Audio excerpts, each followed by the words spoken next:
So today's video is all about why I had a home birth. Well, I've had 2 home births, and why I chose them instead of the more conventional sort of birth where you go to hospital.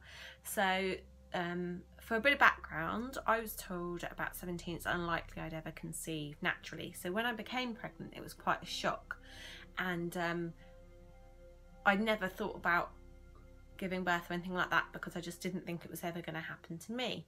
So one of the things I did was that I started doing antenatal yoga, and it was brilliant because it was run by an NCT teacher, and she was really good at talking about the different options and things I'd never even thought about. So I did the yoga, and every week I'd ask her questions about different kinds of options, and we'd all talk about like people that had had babies before would come in and share their stories. And then I decided that we'd do a hospital tour to have a look round at the different facilities, because we're close to 2 hospitals and I wasn't sure which one to choose. And on the hospital tours I kept going really faint and just pathetic, and I've never really been in a hospital before, not really. I mean, my mum worked in one and we go and visit her at work, but I'd never had to go there for myself. I've been lucky enough not to really be ill, so I was a bit surprised that I did that. And when I went and we were talking about what we were hoping for at our birth at the next yoga class, I was saying, well, I hope to have it as quick as possible, so I have to spend as short amount of possible time in hospital. And the teacher said, well, maybe you should be thinking about a home birth. And I thought, yeah, right, that's a load of poppycock.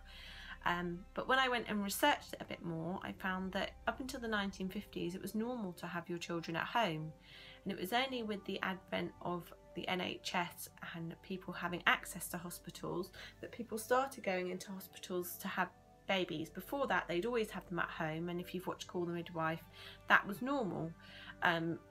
And so I thought, well, I'll have a look at it a bit more, and I warmed to the idea slightly.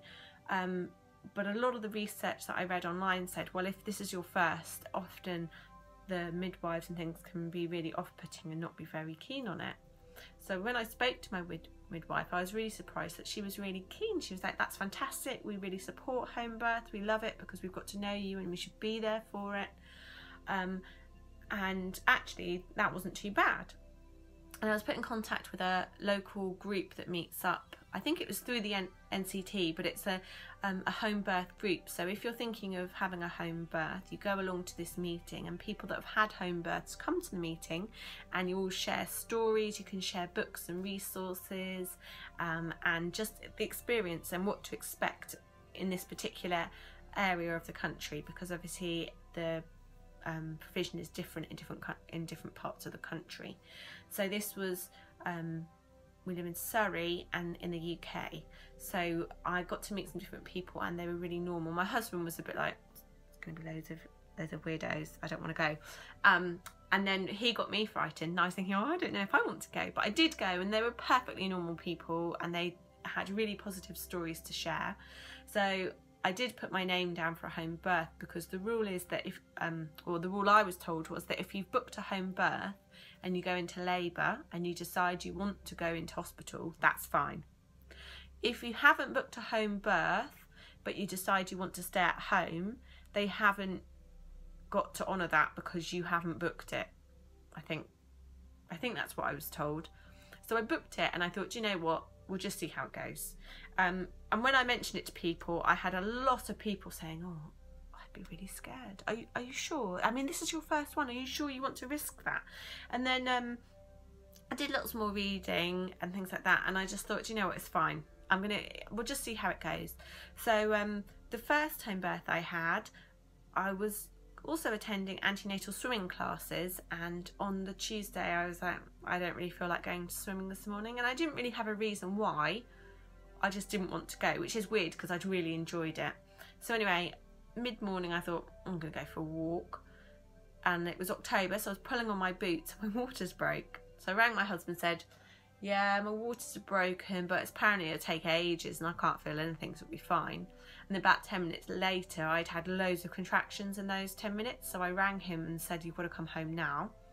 And I crawled up the stairs, because I was in the kitchen where my waters broke. I crawled up the stairs and I think I ran the bath and I was trying to ring the midwife and they're saying, no, it's fine. It's not gonna be that quick. And then while I was on the phone, I had a few contractions and she was like, actually, maybe it will come out. And so I'd had it within, it was really quick and I had it within 3 hours, and it would have been less than that, except that I didn't like the last sort of burny bit. So I decided not to push very hard. And then one midwife went like that to another midwife and I was like, well, we're not doing any of that cutting business, and out.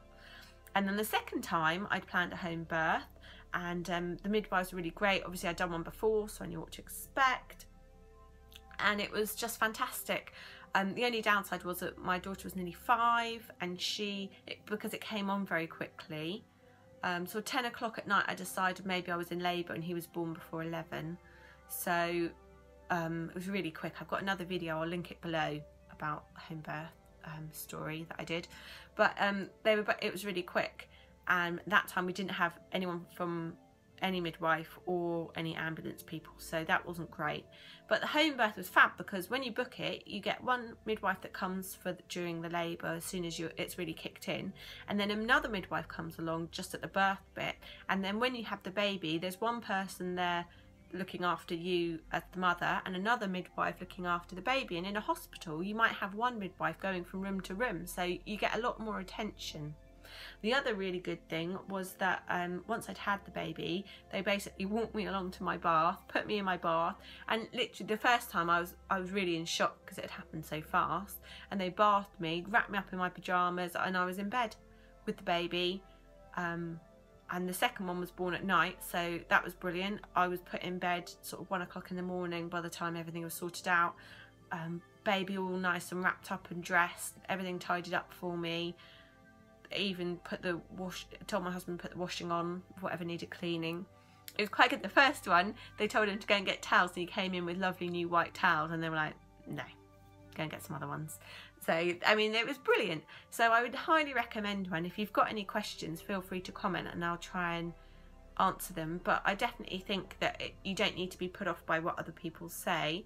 And I was lucky. Obviously, I had a really easy birth, and not everyone is as fortunate. But if you feel like you'd like to give it a go, I definitely think it's worth booking it. And you can always change your mind. You can always go into hospital at any point. It's not a problem. And as long as you're happy, then it should be fine, I think, anyway, because you've always got that choice. But I'd love to hear what you think about home births, and whether you've had one, any experiences you've got. And if you've got any questions, like I said, post them down below. See you again soon.